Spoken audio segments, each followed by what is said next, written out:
our Ethereum cold wallet. On our Ethereum cold wallet.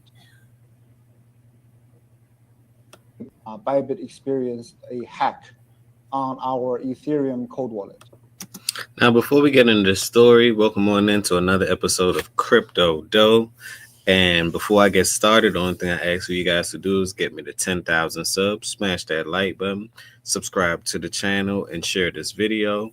Hit the links down in the description as well. Protect your assets. Don't be like ByBit. Protect your assets and make sure that you're sending it to the right address, not the wrong address. And make sure that you have some form of cold store wallet instead of sending it using your interface.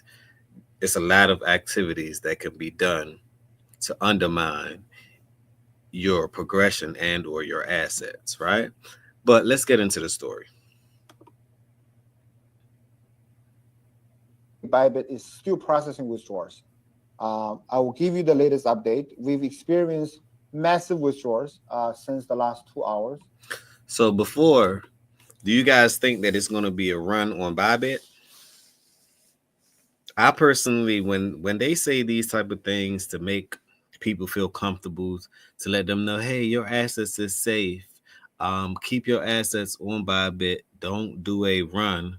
Just like they do a run on the bank, you can do a run on the app or run on the exchanges as well, because they're holding your assets and they're using it as collateral and borrowing against it.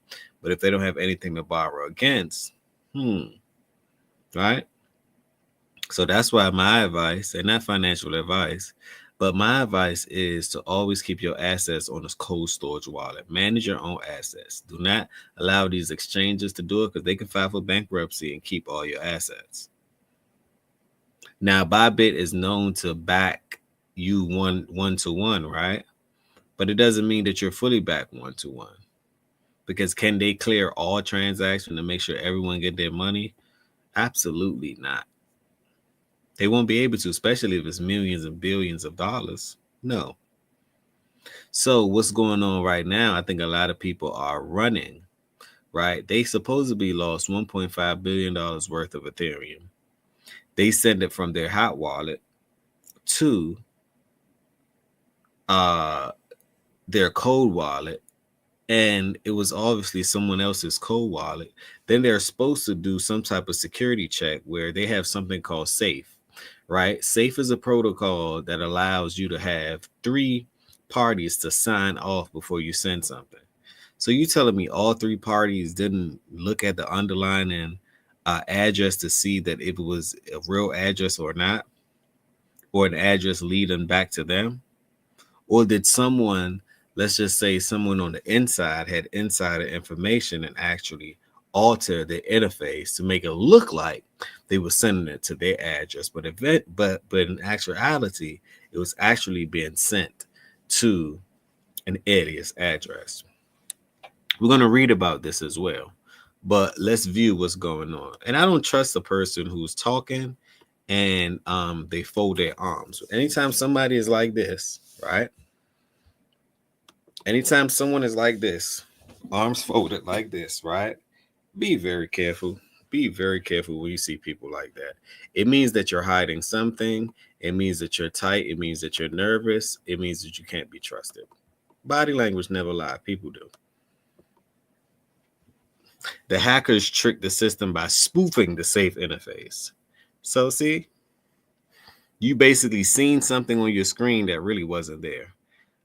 Ben checked the URL and the wallet address, but did not verify his ledger. Instead of 30,000 ETH, the hacker stole 41,000 ETH, 1.4 billion. The transaction looked legit on Safe, but it was fake. That is crazy to me. And we currently have about, as of maybe 10 minutes ago, 4,000 withdrawal pending. That's because we need to move liquidity into chains. If even today, all of the ByBit client withdraw, we can give your withdrawal. Look at his hand. Look at his hands. Look at how he's folding it and holding on tight to himself as if he's giving himself a hug. according to the body language, I look at this as ByBit is done. Look what happened to FTX. Look what happened to BlockFi. Look what happened to a lot of these cryptocurrency exchanges, right? And or projects that had some form of run on it. They never came back. So I look at ByBit as being next, because how do you lose that much based on a spoofing interface thing? And why didn't you verify your ledger address? So the only person to actually blame is yourself. Literally, the only person to blame is yourself.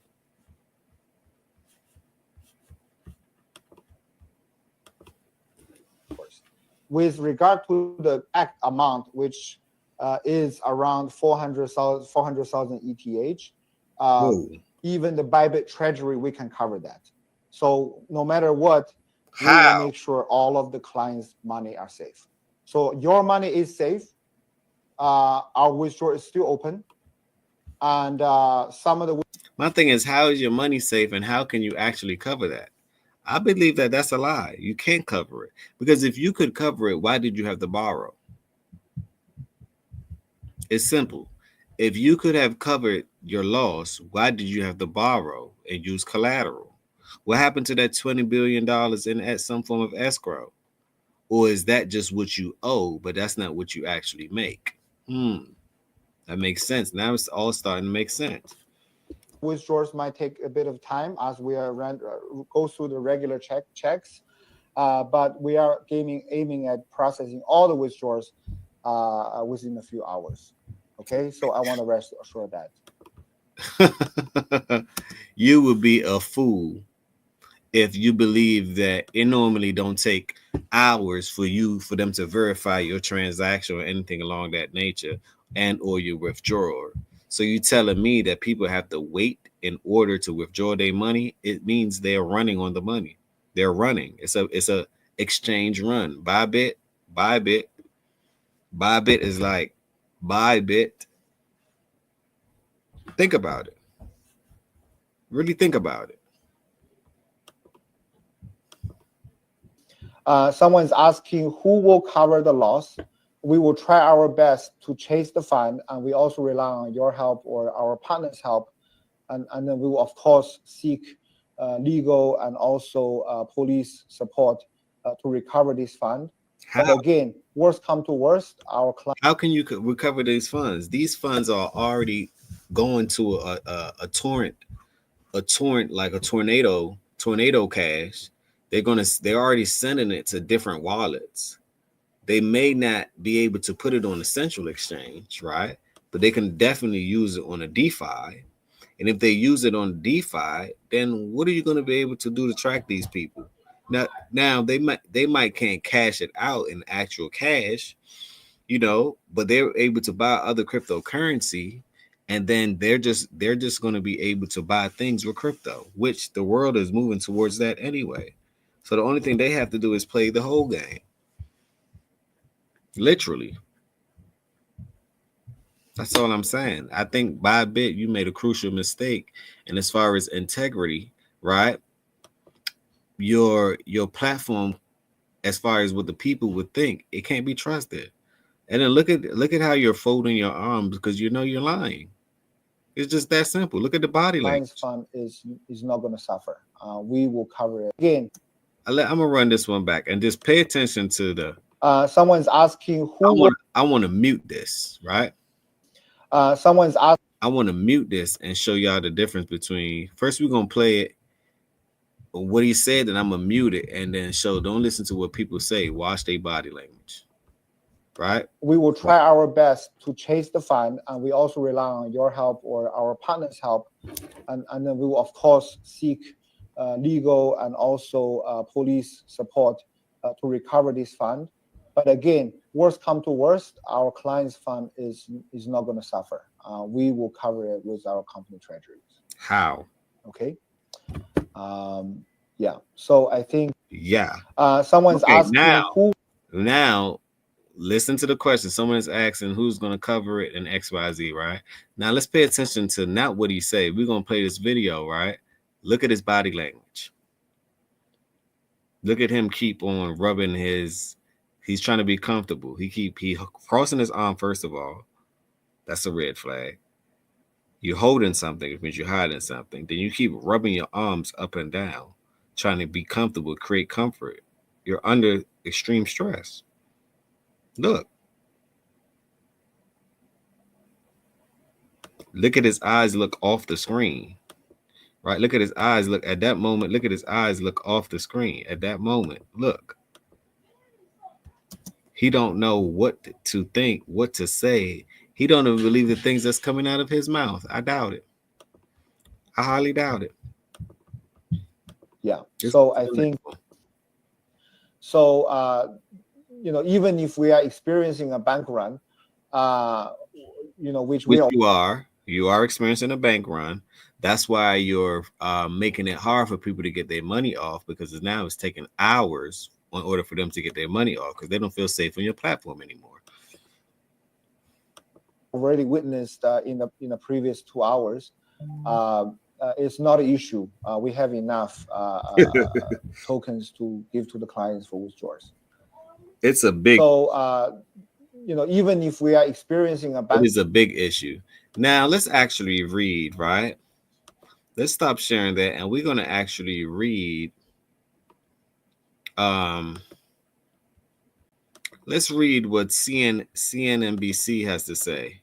CNBC has to say about the actual article. Let's go. Let's read.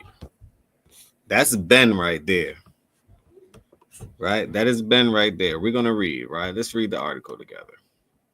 Hackers steal 1.5 billion of exchange ByBit in the biggest ever crypto heist. Whoa, that's crazy. ByBit, a major cryptocurrency. Can you guys see that? Okay, excellent. ByBit, a major cryptocurrency exchange, has been hacked to the tune of 1.5 billion in digital assets, and what's estimated to be the largest crypto heist in history. Yes, it is. It even beat Bank Friedman. My God. The attack comprised ByBit's cold wallet and offline storage system designed for security. The stolen funds, primarily in Ether, which is Ethereum, were quickly transferred across multiple wallets, which is Tornado Cash, so they already use the software, wallets, and liquidated through various platforms. Please rest assured that all other cold wallets are secure. Ben Zhao, CEO of ByBit, posted on X, all withdrawals are normal. No, it is not. That's like the bank saying, hey, we have money in the bank, and when it's time for you to withdraw, they don't have anything. They have you actually have to close the bank and wait to get 30, 50,000, 60, $100,000. You're like, what? Yikes. Blockchain analysis firms, including Elliptic and Arkham Intelligence, traced the stolen crypto as it was moved to various accounts and swiftly offloaded. The hack far surpasses previous thefts in the sector. According to Elliptic, that includes the $611 million stolen from Poly Network in 2021 and the 507 million worth of Binance BNB tokens stolen in 2022. Analysis at Elliptic later linked the attack to North Korea's Lazarus Group, a state-sponsored hacking collect. What, a state-sponsored? Whoa, that's crazy. A state-sponsored? So Korea, yikes! A state-sponsored hacking collective notorious for siphoning billions of dollars from the cryptocurrency industry. The group is known for exploiting security vulnerabilities to finance North Korea's regime, often using sophisticated laundering methods to obscure the flow of funds. We've labeled the thieves' addresses in our software to help to prevent these funds from being cashed out through any other exchanges, said Tom Robinson, chief scientist at Elliptic, in an email. But they already bypassed this, Tom. You should know that. They already cashing it out, and or they're buying other assets with it, right? The breach immediately triggered a rush of withdrawals from ByBit as users fear potential insolvency. Listen, that's the word, insolvency. So to me, they're actually going solvent as we speak. Zhao said outflows had stabilized. No, it has not. Zhao is literally lying. The outflows has mobilized. Outflows is actually people don't want to be part of that because they don't feel like the network is trusted anymore. To reassure customers, he announced that ByBit has secured a bridge loan from undisclosed partners to cover any unrecoverable losses and maintain operations. Well, if that's the case, then why are people still leaving? That would be the thing. Why are people still leaving? Because the integrity is now gone. Your integrity is now gone. The Lazarus Group's history of targeting crypto platform dates back to 2017, when the group infiltrated 4 South Korean exchanges and stole $200 million worth of Bitcoin. As law enforcement agencies and crypto tracking firms work to trace the stolen assets, industry experts warn the large-scale theft remains fundamentally risk. Remain a fundamental risk. The more difficult we make it to benefit from crimes such as this, the less frequently they will take place, Ellipsis Robinson wrote. That is crazy. If you tolerate this, your child. That is crazy. Okay, but I wanted to show you guys that, and let me know what you guys think about that. We talked about the ByBit and the fact that a lot of people are running from ByBit now. They're actually done with ByBit. And they're trying to state that they're trying to keep everyone calm. I believe that ByBit is over. Let's go on TikTok to view some more. Let's see what else TikTok has to say about this. And then I'm going to end the live. So here's the thing. If you use a platform like ByBit, for instance, the crypto in your wallet is not entirely yours. As a matter of fact, it belongs more to ByBit than it belongs to you. To get true ownership of your crypto, you need your private keys. And the only way to get your private keys is if you have a non-custodial wallet. An example of this would be Trust Wallet, Exodus Wallet, and others like that. Basically, a wallet that provided you with a set of unique phrases when you were signing up, like they gave you 12-word phrase or 24-word phrase. Any wallet like that is a non-custodial wallet. So platforms like ByBit, OKX, and others like that, all of these platforms, they are all exchanges and not non-custodial wallets. Exchanges are only good for buying and selling, not for storage. That's big facts. ByBit, the crypto exchange, has been hacked, and apparently 1.4 billion US dollars of ETH has been stolen, according to the exchange. Apparently, the attacker exploited a masked UI and URL, deceiving wallet signers into unknowingly approving malicious transactions. This keeps happening over and over again. Just another reminder, if you do trade crypto or buy crypto or Protect your invest in crypto, assets. do not leave it on exchanges. Transfer whatever you have into your own wallet and keep it there unless you decide to sell. I really don't understand why people keep their crypto on exchanges. It happened several times now. ByBit, the That's great crypto advice. exchange, has been hacked, On that note, and apparently let me know what you guys think. Do you guys plan on moving your cryptos off of these exchanges, no matter if it's ByBit? Coinbase just won its case. Basically, things will get dismissed. But my advice is take your assets off of these exchanges, please. Manage your own assets. You're the only one that can protect it, okay? At the end of the day. Until quantum computer maybe hack everything else, then you have time to protect your assets, right? You have time to protect your assets. So leave your thoughts down below. Let me know what you think about ByBit. Do you think people are still doing a bank run? I apologize. Do you know if people are still, do you think people are still doing a bank run on ByBit? And if so, why? Let me know. I really want to know what you think. And how do you feel about the crypto space, right? How do you feel about it? Are you confident? Are you shooken up? Are you worried about anything? Let me know your thoughts. Leave your thoughts down below in the comment section. On that note, put on your seatbelts. Crypto Dough is here. It is time to take off. In 5,